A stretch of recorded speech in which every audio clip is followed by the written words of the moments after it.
Hi guys, so in today's video we're going to go over the traditional way of throwing a skipping sidekick and the more modern way of throwing a skipping sidekick, okay?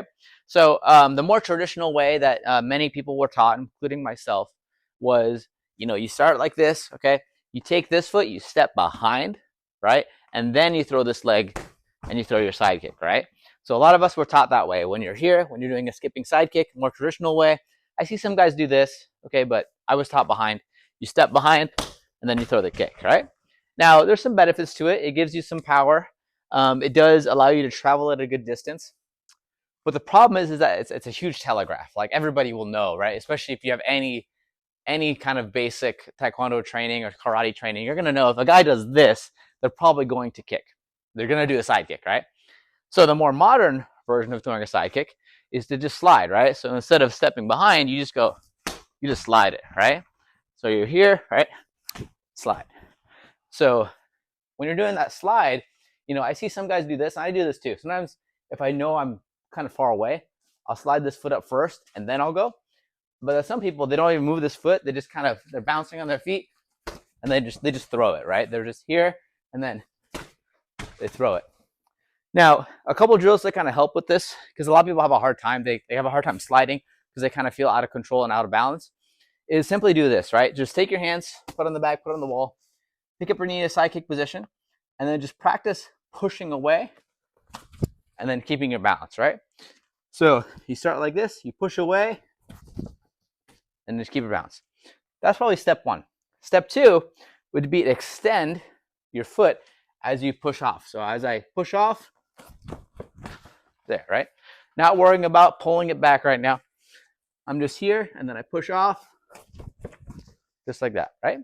And then once you get kind of used to that, okay, without using the wall, you're just here, you start in this fixed position, and then you slide, right? So you're just practicing picking up your knee and then sliding out. Okay? Hope you guys found this video helpful. One thing I want to mention too is that like a lot of people think like, okay, well, if I had to pick between modern Taekwondo and old school Taekwondo, I'd pick the old school. And I agree with you guys about 85% of the time. But, there's things that are modern in martial arts that aren't bad. Okay? And I think some people have this notion, this idea that like, okay, if it's modern, therefore it doesn't work, which is not true, right? Just like if people say things like, oh, if it's old, it doesn't work. Not also true either, right? Now, one of the things that I think that Taekwondo needs to evolve, and it's kind of been doing that, especially with things like combat Taekwondo, is that we got to take things that have worked in the past, keep them, but then discard the stuff that doesn't necessarily work anymore, right? But the ironic thing is too is that like, for the longest time, if you guys don't know this, like a lot of people thought that double legs wouldn't work in MMA.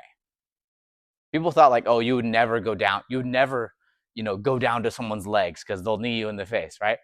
And we found that to be false, right? Just like people think like, oh, spinning kicks don't work or spinning techniques don't work. And look what happened. Now they work, and people get knocked out by them. So, one of the things that I think we all have to do as martial artists is, as Bruce Lee would say, absorb what is useful, discard what is useless, add is what is unique to your own. Okay, so that's my video today. Hope you guys have a wonderful rest of your day. Viva Cristo Rey. God bless you all. See you all next time.